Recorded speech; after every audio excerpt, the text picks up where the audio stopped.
2025 में 30,000 का लैपटॉप खरीदना है। बड़ी ही मुश्किल सी बात है कि बहुत सारे ऑप्शंस तो मिलते हैं, लेकिन कंफ्यूजन हमेशा रहती है कि खरीदना है कि नहीं खरीदना है। वही चीज इस वीडियो में आपको बताने वाला हूँ। Hello guys, I am Vishal from tech zone कल। अब शुरू करते हैं। पहले कि मैं आपको लैपटॉप्स की लिस्ट बता दूं, लेकिन कुछ ज़रूरी बातें आपको ध्यान में रखनी। सबसे पहली बात कि 30,000 रुपये में आप खुद कोई भी लैपटॉप जब आप खरीदने जाते हो ना, तो मार्केट में बड़े ही अजीब से ऑप्शंस मिलते हैं। किसी न किसी में कुछ न कुछ बातों पे कंप्रोमाइज़ होता है। यहाँ तक कि कुछ लैपटॉप्स ऐसे हैं जिनमें इवन फुल HD रेजोल्यूशन का डिस्प्ले भी नहीं मिल रहा है, which is like very annoying. अगर आप कोई भी लैपटॉप खरीदना चाह रहे हो 30,000 में, तो आपका यूज़ केस क्या होता है? आपको बेसिकली करना है क्या है, थोड़ा बहुत काम करना है, ऑफिस का काम करना है, ये करना है। लेकिन बड़े ही लैपटॉप अजीब से मिलते हैं कि उसमें MS ऑफिस ही नहीं होता है। अब इतनी बेसिक कैटेगरी के लैपटॉप खरीदने के लिए आपको बहुत बार सोचना पड़ता है कि अब क्या चीज़ पे ऐसा कंप्रोमाइज़ कर लिया जाए जिससे कुछ हो जाए। आप में से कुछ व्यूअर्स मुझसे पूछते हो कि अगर आपको थोड़ी बहुत फ़ोटो एडिटिंग टाइप का कुछ करना है तो क्या इस प्राइस रेंज में आपको कोई लैपटॉप खरीदना चाहिए या फिर नहीं। मेरा रिकमेंडेशन है बिल्कुल नहीं, क्योंकि आप कुछ ढंग के फोटोशॉप वगैरह के एप्लीकेशन ऐसे रन नहीं कर पाओगे इन बेसिक कैटेगरी के लैपटॉप्स में। रन भी होगा तो अगर मान लो आपको 10-15 लेयर्स की डिज़ाइन बनानी है ना फोटोशॉप में, उसके बाद वो कुछ न कुछ अटकने सा लग जाएगा और ये लैपटॉप्स उसके लिए पार्टिकुलरली बने ही नहीं। तो सवाल इतना सा उठता है कि ये लैपटॉप आखिर बने ही किस लिए हैं। तो बात सिर्फ वही है कि इसमें अगर आपको सिर्फ बेसिक टास्क करने हैं, बेसिक टास्क मतलब 4-5 क्रोम टैब आप आसानी से चला ले जाओ, कुछ मल्टीमीडिया कंजप्शन करना है, मूवी वगैरह देखनी है। अब डिस्प्ले ही नहीं अच्छे होते तो मूवी क्या देखोगे। लेकिन फिर भी कुछ ऑप्शन है जिसमें अच्छे IPS डिस्प्ले मिलते हैं, तो वो सब मैं बताऊंगा आपको। दूसरी बात जो अक्सर आप में से कई व्यूअर्स मुझसे क्वेश्चंस भी पूछते हो कि अगर हमें 25 से 30,000 के बीच एक लैपटॉप खरीदना है तो क्या ये आइडिया ड्रॉप करके हम एक टैबलेट खरीद ले क्या 25 से 30,000 रुपये में? बिल्कुल खरीद लेना चाहिए, क्योंकि आपको इस प्राइस रेंज में ऑलमोस्ट प्रीमियम काइंड के टैबलेट मिल जाएंगे। बड़े ही शानदार से ऑप्शंस अवेलेबल हैं। बस कंप्रोमाइज़ थोड़ा सा होगा अगर आप टैबलेट खरीदते हो। लैपटॉप की बेसिकली स्क्रीन साइज़ 14 इंच या 15 इंच रहेगी, लेकिन जो भी टैबलेट आप खरीदोगे मैक्सिमम आपको ऐसा मिलेगा कि 11 या 12 इंच। ऐसा 14 इंच का कोई बड़ा सा टैबलेट नहीं मिलेगा इस प्राइस रेंज में। तो आपको हो सकता है थोड़ा सा छोटा स्क्रीन साइज़ पे कंप्रोमाइज़ करना पड़ जाए, लेकिन परफॉर्मेंस वाइज और यहाँ तक कि गेमिंग वगैरह भी करनी है तो आप वो टैबलेट में मच बेटर कर पाओगे कंपेयर टू ये 30,000 रुपये के लैपटॉप। रही बात MS ऑफिस जैसे चीज़ों की, तो आपको ना एंड्रॉयड टैबलेट में आजकल बहुत सारे ऑप्शंस मिल जाते हैं। WPS ऑफिस है, इवन MS ऑफिस है, सब कुछ अवेलेबल है इवन फॉर टैबलेट्स। और टैबलेट्स को आज की डेट में आप वैसे मल्टी विंडो इन्वायरमेंट या PC मोड में इस्तेमाल कर सकते हो, तो वो ऑलमोस्ट डेस्कटॉप जैसा ही एक्सपीरियंस लाके दे देता है। लेकिन इन सब के बावजूद भी अगर आपको खरीदना है एक बढ़िया सा लैपटॉप ही, तो मेरे पास यहाँ पर 3 ऑप्शंस हैं। मैं 14 इंच और 15 इंच दोनों टाइप में बताऊंगा। तो जितने भी लैपटॉप मैं बता रहा हूँ सबका लिंक वैसे डिस्क्रिप्शन में है, लेकिन वीडियो अंत तक देखकर आपको समझ में आ जाएगा कि मैं एक पर्टिकुलर लैपटॉप क्यों रिकमेंड कर रहा हूँ। सबसे पहला जो मैं आपको बताना चाहता हूँ लैपटॉप, वो है Asus का VivoBook Go 14। ये अभी मिल रहा है 29,990 रुपीज़ में, और ये है Ryzen 3 वाला वेरिएंट। अगर आप इसका Ryzen 5 वाला वेरिएंट खरीद लेते हो तो आपका बजट जो है ना 33-34 तक जाके मिलता है, लेकिन Ryzen 3 वाला आपको 29,990 में ही मिल जाता है। बाकी इस लैपटॉप में 8 GB की रैम, 512 GB के SSD, Windows 11 और MS Office 2021 सभी कुछ दिया गया है, तो किसी और चीज पे खास कंप्रोमाइज नहीं है। हल्का सा लैपटॉप है। डिस्प्ले जो है ना वो IPS लेवल टाइप का है, बहुत ही एग्जैक्ट IPS डिस्प्ले नहीं है। सिर्फ 45% की NTSC कलर गेमेट इसमें दिया गया है और 42 Wh की बहुत ही बेसिक सी बैटरी लगाई गई। 3-4 घंटे से ज्यादा का बैटरी बैकअप आप इसमें मत एक्सपेक्ट करना। अब ये जो Ryzen 3 वाला प्रोसेसर है, स्पेशली 7320U, बहुत ही बेसिक प्रोसेसर है। इसमें आपको बहुत ज्यादा कॉम्प्लेक्स टास्क करने का कुछ खास फ्लेक्सिबिलिटी मिल नहीं पाएगी, लेकिन आपके सारे बेसिक टास्क ये बड़े आराम से हैंडल कर देगा। और इनकेस अगर आपको डाउट है कि Asus के लैपटॉप कैसे होते हैं, तो आपकी जानकारी के लिए बता दूं कि Asus एज अ ब्रांड काफी इवॉल्व हो चुका है और ये लोग बड़े ही शानदार से लैपटॉप्स आजकल डिजाइन कर रहे हैं। इवन स्टार्टिंग फ्रॉम ये 30,000-25,000 का प्राइस ब्रैकेट, और या फिर इवन 1.5 लाख तक के लैपटॉप्स भी काफ़ी शानदार Asus के बन रहे हैं आजकल। अच्छा, मान लो अगर आपको 30,000 से बहुत ही नीचे के बजट में चाहिए, मतलब विद इन 25,000, तो उसका भी वीडियो है मेरे चैनल पे, जाकर आप वो वीडियो चेक कर लेना। इसमें मैं टारगेट कर रहा हूँ कि 28,000 से 31,000 ऐसा कुछ प्राइस सेगमेंट में हो, जो 30,000 के क्लोज हो। उससे नीचे वाले बजट का कोई भी लैपटॉप खरीदना है तो आप पुराना वीडियो जाके चेक कर सकते हो। लेकिन मान लो अगर आपको इसका 15 इंच वाला वेरिएंट खरीदना है तो थोड़े ज़्यादा पैसे देने पड़ सकते हैं। तो आप क्या कर सकते हो, एक और भी लैपटॉप आता है Asus का VivoBook 15। इसमें आपको इंटेल का Core i3 1215U प्रोसेसर मिल जाएगा। ये प्रोसेसर अपने आप में काफ़ी बेहतर है Ryzen 3 7320U के मुकाबले। तो आपको थोड़ी सी ज़्यादा कॉम्प्लेक्स टास्क करने का इसमें मौका मिल जाएगा, क्योंकि इसमें ना 6 कोर लगे होते हैं, 2 पावर कोर और 4 इफिशिएंसी कोर। तो इसमें ना आप थोड़ी बहुत जैसे ना कैनवा वगैरह खोल के कुछ करना है आपको, फॉर एग्जांपल कोई लाइट रूम वगैरह इस्तेमाल करना है हल्का फुल्का सा, तो इवन आप उसे भी इस्तेमाल कर पाओगे। तो ये प्रोसेसर कैपेबल है उन सब चीज़ों को भी हैंडल करने के लिए, बशर्ते थोड़ा इसका प्राइस ज़्यादा है, अप टू 33,000। कभी कभी आपको 1,000-2,000 का डिस्काउंट मिल जाएगा, इसलिए मैं इसको 30,000 के प्राइस सेगमेंट में रिकमेंड कर रहा हूँ। अब इसमें एक और अच्छी चीज़ मिलती है ना, बैकलिट कीबोर्ड मिल जाता है। तो इस छोटे से प्राइस सेगमेंट में बैकलिट कीबोर्ड मिलना काफ़ी ज़्यादा मुश्किल होता है, तो आपको इस लैपटॉप में वो चीज़ भी मिल रही है। MS ऑफिस और Windows 11 प्री इंस्टॉल्ड होकर मिल जाता है। तो ये लैपटॉप एक बहुत ही फीचर पैक्ड लैपटॉप है। डिस्प्ले बहुत ज़्यादा अच्छा नहीं है, लेकिन बहुत खराब भी नहीं है। लेकिन मान लो अगर आपको Asus नहीं खरीदना है तो आप Acer Aspire 3 खरीद सकते हो। इसमें भी आपको सेम प्रोसेसर मिल जाएगा, i3 12 जनरेशन का 1215U ही मिलेगा, लेकिन इसमें IPS डिस्प्ले का एडवांटेज भी मिल जाता है। और जो IPS डिस्प्ले लगा है वो काफ़ी बेहतरीन है। इसमें LED वाला बैकलिट लगा हुआ है उस IPS डिस्प्ले में, तो आपको ज़्यादा अच्छा डिस्प्ले मिल जाता है इस लैपटॉप में। साथ में Windows 11 होम और MS ऑफिस वो भी प्री इंस्टॉल्ड है, तो वहाँ भी कोई प्रॉब्लम्स नहीं है। 8 GB की रैम, 512 GB की SSD भी लगी हुई है। तो आपको इस लैपटॉप में काफ़ी ज़्यादा वैल्यू मिल जा रही है, गिवन दैट कि ये सिर्फ 29,980 रुपीज़ का है। Acer Aspire 3 के और भी बहुत सारे वेरिएंट आते हैं, लेकिन कुछ लैपटॉप्स इनके ना बड़े ही अजीब से हैं। जैसे कि 25,000 रुपये वाले वीडियो में मैंने बताया था, इसमें आपको फुल HD रेजोल्यूशन ही नहीं मिल रहा था। वो चिंता नहीं करने की जरूरत है, यहाँ पे फुल HD मिल रहा है, नो प्रॉब्लम।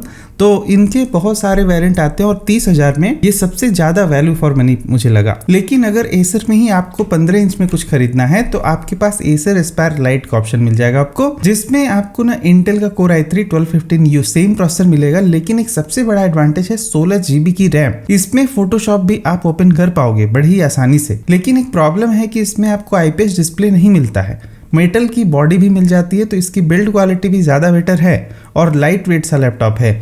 बस यहाँ पे कंप्रोमाइज़ 2 चीज़ों पे हो रहा है, एक तो IPS डिस्प्ले नहीं है और दूसरा इसमें आपको विंडोज़ ऑफिस भी नहीं मिलता है, सिर्फ Windows 11 होम प्री इंस्टॉल्ड होकर मिलता है।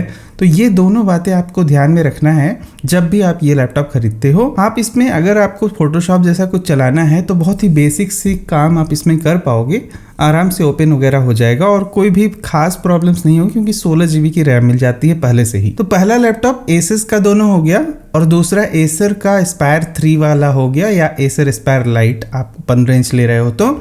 और तीसरा आता है Lenovo का V14 और V15। दोनों ही सेम लैपटॉप हैं, सिर्फ 14 इंच और 15 इंच में अवेलेबल है। अगर आपका बजट बहुत ही कम है, अप टू 27,000 काइंड की, मतलब देखो 30,000 में भी ये सबसे सस्ता वाला ऑप्शन है। इसमें थोड़े कंप्रोमाइजेज हैं, लेकिन वो सब कुछ चल जाएगा, तो आपको इसमें काफ़ी सही वैल्यू मिल जाएगी। इसमें Ryzen 3 7320U प्रोसेसर लगाया गया है, वही सेम प्रोसेसर है जो कि मैंने Asus VivoBook Go 14 में बताया था। और इसमें 8 GB की रैम और 512 GB की SSD भी है, Windows 11 भी है और MS ऑफिस भी है। कोई भी कमी नहीं छोड़ी गई है इस लैपटॉप में। बस एक प्रॉब्लम है कि आपको कोई IPS डिस्प्ले वगैरह यहाँ नहीं मिलता है, लेकिन जो रैम लगी है ना वो DDR5 वाली है, फास्ट रैम है। फुल HD रेजोल्यूशन का डिस्प्ले मिल जाता है तो अच्छी बात है। अब क्या बताऊं, जनरली लैपटॉप में ये बोलने की ज़रूरत नहीं होनी चाहिए कि फुल HD रेजोल्यूशन का डिस्प्ले मिला, लेकिन जब आप 25 और 30,000 के बजट में जाते हो ना तो बहुत ही केयरफुल रहने की ज़रूरत है। बहुत सारे लैपटॉप में सिर्फ 720 पिक्सल का ही HD स्क्रीन लगाया जाएगा, फुल HD नहीं लगता है कभी कभी। तो इसलिए मुझे ये बार बार बोलना भी पड़ रहा है ताकि आपको ये ध्यान रहे। आपको बहुत ही ज़्यादा कंप्रोमाइज़ करना पड़ता है 25 से 30,000 के बजट में। इसका ही जो V15 वाला वेरिएंट है, मान लो अगर आपको 15 इंच का खरीदना है तो exactly same to same specification के साथ में आता है, सिमिलर सी प्राइसिंग भी है, MS ऑफिस भी है, Windows 11 भी प्री इंस्टॉल्ड है, तो कोई भी कमी नहीं छोड़ी गई है। तो ये जो 6 लैपटॉप हो गए, तो एक तरह से 3 लैपटॉप है लेकिन एक दूसरे के वेरिएंट से हैं, तो इसलिए मैं बोला। अब इसके अलावा कोई भी लैपटॉप मुझे सही नहीं लगते हैं इस प्राइस ब्रैकेट में। लेकिन इन केस अगर आप कोई टैबलेट खरीदना चाहते, मान लो आपका मूड चेंज हो गया, जैसा कि मैंने कहा पहले ही कि आपको 25 से 30,000 रुपये में बड़े ही शानदार से टैबलेट आज की डेट में मिल जाते हैं। और टैबलेट के साथ एक और एडवांटेज भी है कि आपको प्रीमियम वाले टैबलेट मिलते हैं 25 से 30 हज़ार रुपये, जबकि लैपटॉप के कंडीशन में आपको सबसे बेसिक वाला लैपटॉप मिलता है। तो आपको सबसे पहले अगर मान लो बजट 25 हज़ार के अराउंड है तो रेडमी पैड प्रो अभी रिसेंटली लॉन्च हुआ था ये, और काफ़ी शानदार सा टैबलेट है। स्नैपड्रैगन 7S Gen 2 ये जो प्रोसेसर्स है ना, ये इन सब प्रोसेसर, ये राइजन वाले प्रोसेसर के मुकाबले काफ़ी ज़्यादा अच्छी परफॉर्मेंस दे देगा। आपको इसमें फोटोशॉप या लाइटरूम चलाना है तो आप इसमें बड़े आसानी से चला सकते हो वो चीज़ें।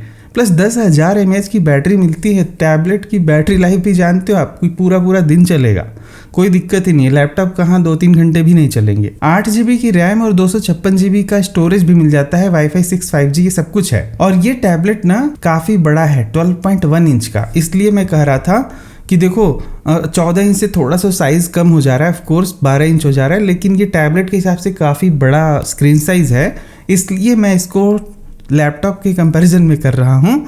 और सबसे अच्छी बात की डिस्प्ले है 120 हर्ट्ज के रिफ्रेश रेट वाला एक बढ़िया सा डिस्प्ले। इसमें आपको देखो फुल HD वगैरह नहीं, 2.5 के रेजोल्यूशन का डिस्प्ले मिलता है, उसमें भी 600 निट्स की पीक ब्राइटनेस वगैरह है। तो समझ रहे हो ना आप, कुल मिला के कहने का ये है कि आपको बहुत ज़्यादा अच्छा डिस्प्ले मिल जाता है 25-26 हज़ार रुपये में, जबकि लैपटॉप में आपको मतलब फुल HD के लिए भी ढूंढना पड़ रहा है तो ये तो बात हो गई। लेकिन अगर मान लो थोड़ा और भी अच्छी परफॉर्मेंस चाहिए तो आपके पास Xiaomi Pad 6 का भी ऑप्शन है। इसका वीडियो है चैनल पर, जाकर आप देख लेना, उसमें मैंने इसका अच्छे से रिव्यू करके बता रखा था। अब ये जो है ना स्क्रीन साइज की छोटी है, अपने टाइम का सबसे ज़्यादा अच्छा टैबलेट। अब इसका जो है 7 वाला वेरिएंट आ गया, इसलिए इसका प्राइस काफ़ी ड्रॉप है और ये सिर्फ 24 हज़ार रुपये में अभी की डेट मिल जाता है। स्क्रीन साइज थोड़ी और कंप्रोमाइज्ड है 11 इंच का, लेकिन जनरली आप टैबलेट को ना काफ़ी पास में पकड़ते हो, लैपटॉप थोड़े दूर होते हैं जनरली, लेकिन टैबलेट्स काफ़ी पास में होते हैं, तो आप उस हिसाब से सोच सकते हो। और इसमें मूवीज़ वगैरह देखना, मतलब अगर आपको सिर्फ मल्टीमीडिया कंजम्पशन के लिए कुछ खरीदना है तो लैपटॉप खरीदने की क्या ज़रूरत है, आप ये खरीदो, ज़्यादा मज़ा आएगा इसमें। और रही बात अगर कि आपको कीबोर्ड वगैरह चलाना होता है तो क्या, मैंने अभी रिसेंटली ये कुछ ऐसे माउस का रिव्यू बनाया था। तो ये सब माउस जनरली ना इससे भी टैबलेट से बड़े ही आराम से कनेक्ट हो जाते हैं, पिछले वीडियो में मैंने बता के रखा था। और कुछ कीबोर्ड आते हैं जिनमें इन्हें प्लेस करने का एक वहाँ पर ग्रूव बना होता है। आप वैसे वाले कीबोर्ड खरीदो, ये वाला माउस खरीदो। ये 24 हज़ार का टैबलेट हो गया, 500 रुपये का 1000-1200 का वो वाला कीबोर्ड, मतलब कि आपको 1500 रुपये एक्स्ट्रा देने हैं। 25-26 हज़ार रुपये में आपको पूरा चीज़ मिल गई जो भी एक लैपटॉप में होती है। कुल मिला के आप सारा काम वो कर पाओगे जो एक लैपटॉप में कर पाते। तो ये खरीदना ज़्यादा सेंस बनाता है। इनकेस अगर आपका बजट थोड़ा और ज़्यादा जा ही रहा है तो आज की डेट में Xiaomi Pad 7 खरीदना और भी ज़्यादा अच्छा है, क्योंकि स्नैपड्रैगन 7+ Gen 3 लगा हुआ, इसमें सबसे टॉप नॉच प्रोसेसर लगा के आया है। ये लैपटॉप अभी रिसेंटली लॉन्च हुआ था और इसकी स्क्रीन साइज भी ज़्यादा अच्छी है, 11.16 इंच। इसमें ना 3:2 का एस्पेक्ट रेशियो दिया गया है, प्लस 800 निट्स की पीक ब्राइटनेस है और 68 बिलियन कलर्स हैं, मतलब कि ये कलर एक्यूरेट सा भी टैबलेट है। Xiaomi Pad 6 और 7 के लिए आपको पेन भी मिल जाएगा। तो इनकेस अगर आपको कुछ डिज़ाइनिंग का वर्क करना है तो ये Xiaomi Pad 7 बहुत ही ज़्यादा सही है। मतलब 30 हज़ार रुपये में जो लैपटॉप आप खरीदोगे उसमें ऑलमोस्ट कुछ कर ही नहीं पाओगे ठीक से। फोटोशॉप ओपन होने में पता नहीं कितना टाइम लगता है उन सब चीज़ों में, लेकिन ये जो टैबलेट है इसमें आप बहुत सारी चीज़ें कर सकते हो। बाकी इसमें आपको 12 GB की रैम भी मिल जाती है, 256 GB का स्टोरेज भी मिल जाता है, तो वो भी अच्छी बात है। डॉल्बी एटमॉस, डॉल्बी विजन, ये सब कुछ दिया गया है। मल्टीमीडिया कंजम्पशन के लिए तो definitely tablets are way more higher than that. और यहाँ पर 144 हर्ट्ज का रिफ्रेश रेट भी है।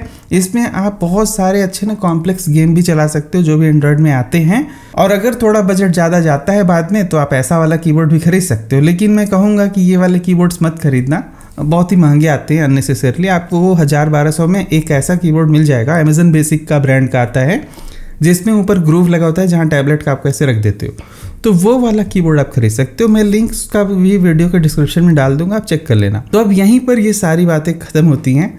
लैपटॉप वर्सेस टैबलेट वाली बात हो गई और आपको 25 से 30 हज़ार रुपये में टैबलेट प्रीमियम मिलेगा, लेकिन लैपटॉप सबसे बेसिक मिलेगा जिसमें कुछ नहीं होता है। तो होपफुली आपको ये बात समझ में आई हो। अगर हाँ तो वीडियो को लाइक ज़रूर करना और चैनल को सब्सक्राइब कर लेना। मिलते हैं अगले वीडियो में कुछ और भी टॉपिक के साथ, तब तक के लिए goodbye, thank you for watching, will see you again there.